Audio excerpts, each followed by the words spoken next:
మీ భూములన్నీ జగన్మోహన్ రెడ్డి పేరుతో రాసుకుంటున్నాడు. ఇప్పుడు మీరు చూస్తే ఇది చాలా ప్రమాదకరమైన విషయం.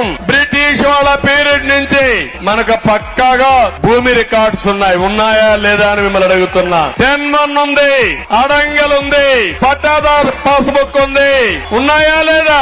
రేపు రాబోయేలు ఏవి ఉండవు, అన్ని ఆన్లైన్ లో పెట్టేస్తాడంట జగన్మోహన్ రెడ్డి. మీ నెంబర్ మారిస్తే మీ జాతకాలు మారిపోతాయి. ఈ రాష్ట్ర ప్రభుత్వం టైటిలింగ్ యాక్ట్ ని అమలు చేయదు. దేశంలో కన్సెస్ వచ్చినప్పుడే దేశంతో సహా మేము చేయాలా లేదన్నది ఆలోచన చేస్తాం. ఏ సీనియర్ అడ్వకేట్ నేను అడగమన్నాను. చట్టం మేము తెచ్చిందా, బీజేపీ ప్రభుత్వం సజెస్ట్ చేసిందా? చట్టం మేము అమలు చేస్తున్నామా ఈ రాష్ట్రంలో లేదని మీకు 10 సార్లు చెప్పలేదా? కోర్టులో కావాలంటే కోర్టులో కూడా ప్రభుత్వం తరఫున మా న్యాయవాదులు వివరించలేదా? దేశం అంతా కాన్సెస్ వచ్చిన తర్వాతే చేస్తామన్న మాట చెప్పలేదా? బ్రిటిషర్స్ సర్వే చేసినప్పుడు చుక్కల భూములను నిలిచిపెట్టినటువంటి అయోమయంగా ఉన్నటువంటి 3 లక్షల ఎకరాల భూమి చట్టాన్ని సవరణ చేసి డాటెడ్ ల్యాండ్స్ అన్ని ఆ సాగులో ఉన్నటువంటి రైతులకు ఇచ్చేటువంటి చట్టాన్ని తెచ్చి ఇచ్చే కార్యక్రమం ఈ 5 సంవత్సరాల్లో జరిపించినటువంటి జగన్మోహన్ రెడ్డి ఈ భూమి తీసుకున్నట్లుగా కనిపిస్తున్నాడా?